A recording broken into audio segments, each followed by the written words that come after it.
अस्सलाम वालेकुम, कैसे हैं आप सब। आज हम बना रहे हैं अचार गोश्त विद रेडीमेड मसाला। मतलब नेशनल या शान का आप अचार गोश्त मसाला ले लें 4 खाने के चम्मच। उसमें आप 2 नींबू का रस निचोड़ दें और उसका थिक सा पेस्ट बना लें।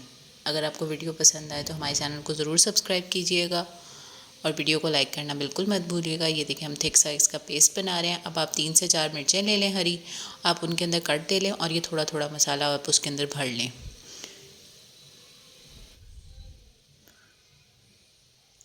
इसके बाद आप ले लेंगे 1 कप दही और दही को इसके अंदर शामिल करके मैरिनेशन तैयार कर लें।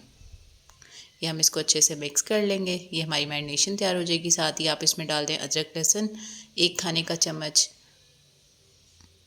इसको अच्छे से मिक्स करें।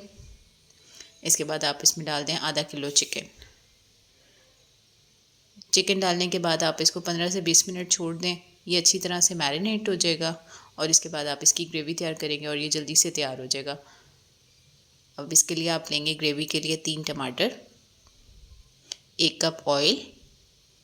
ऑयल के अंदर आप टमाटर डाल देंगे और टमाटरों को तब तक पकाएंगे जब तक वो नरम नहीं हो जाते, मतलब उनका पेस्ट नहीं बन जाता। ये देखें ये टमाटर पक रहे हैं। ये अच्छे से जब सॉफ्ट हो जाएंगे, ये देखें इसको चम्मच से आप कर दें, इस तरह नरम होंगे तो बिल्कुल पेस्ट की फॉर्म में आ जाएंगे। जैसे जैसे आप चम्मच मारते जाएंगे ये पेस्ट बनता जाएगा। जैसे ही अब आपका वो टमाटर गलें तो साथ ही आप इसमें जो मैरिनेट किया हुआ चिकन है वो ऐड कर दें और इसको अच्छे से मिक्स करें। और इसके बाद आप इसको जब तक इसका पानी नहीं खुश्क हो जाता इसको अच्छी तरह भून लें। जब पानी खुश्क होता है तो इसमें आप इसको अच्छे से भून लें। जब ये अच्छे से मसाला ऊपर घी आ जाए तो आप इसमें ये जो हरी मिर्चें आपने भर के रखी थी वो ऊपर डाल दें और इसको 5 मिनट का दम दे दें। ये झटपट हमारा जल्दी से मज़ेदार सा अचार गोश्त तैयार है। अल्लाह हाफ़िज़।